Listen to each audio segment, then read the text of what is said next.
dentro dessa experiência, você também teve viajando com o Palhaço Sem Fronteiras, né? Conta um pouco, a gente conhece o Médico Sem Fronteiras, que viaja para território de guerra e tudo. Como que é isso, o trabalho de um Palhaço Sem Fronteiras?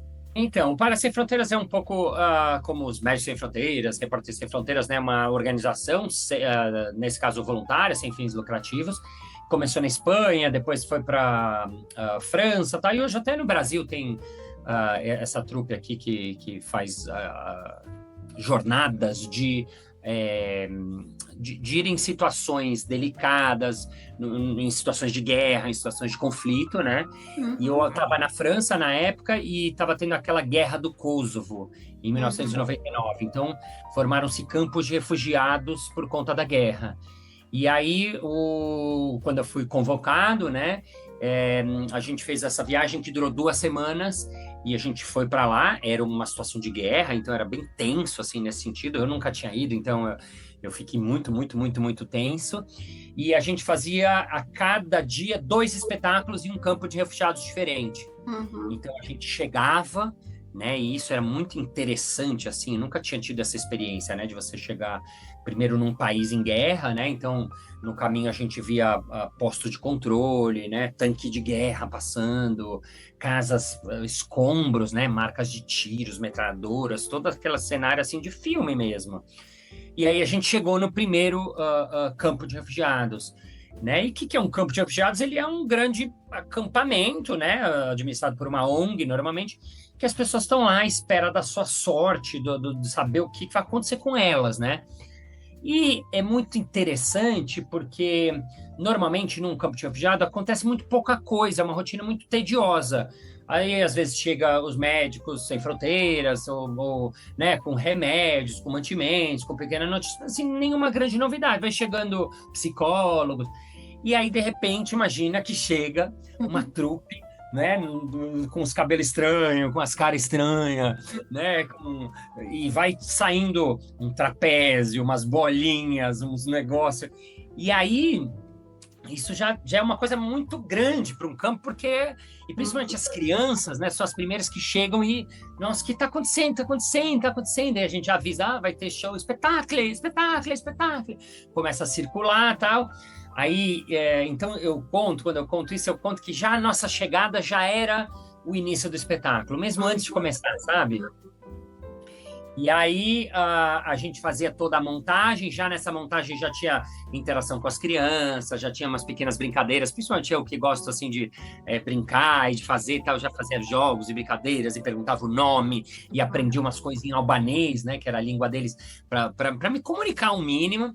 Então a gente montava o espetáculo, depois disso cada um tinha uma hora para se preparar e aí a gente fazia o espetáculo. Uhum. E aí eu me lembro desse dia, assim, o primeiro que a gente fez, eu estava muito, muito, muito nervoso, porque eu tava com muito medo, assim, e eu não sabia o quanto isso realmente era possível, sabe? Assim, puxa, será Uhum. que eles vão achar graça?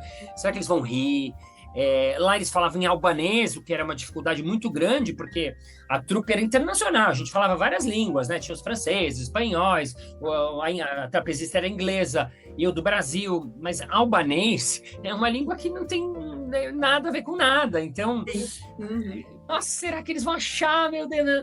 E aí eu me lembro desse dia, quando acabou o primeiro espetáculo, né? Das pessoas baterem palmas, gritarem umas palavras que eu nem sabia, né? O que eles estavam falando. Mas nesse dia eu vi, poxa, é possível, funciona, é muito legal. É um instante que eles saem daquela loucura daquela guerra, é como se você Uhum. tira, né? Aquela tragédia momentaneamente e conecta eles com a magia do circo, com a magia do palhaço, assim. Uhum. Então foi muito lindo e muito emocionante para mim, tanto artisticamente quanto pessoalmente, né? Incrível, né? E você teve outra missão, né? Acho que foram duas ou três, né? Que você foi? Eu fiz três, uma foi dentro da França e a segunda eu fiz para Madagascar, na África. Foi, foi. E essa também foi muito legal, né? Uhum. Não era uma situação de guerra, eram tipo favelas, comunidades muito, muito, muito, muito pobres, muito afastadas do centro de Madagascar, Uhum. em lugares que realmente muito longe, assim, né? Uhum. E que não chegava a nada, mal tinha televisão lá, é, e também foi muito incrível, né? Assim, até lembrei que um dos lugares era tão longe, e eu me lembro da cena de um.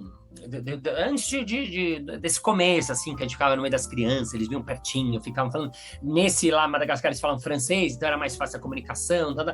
E eu lembro que tinha um menininho pequeno, assim, do meu lado, ele ficava passando a mão, assim, puxando, assim, meio. Eu fui deixando, vendo que. Parecia que ele estava pesquisando, analisando, né? Uhum.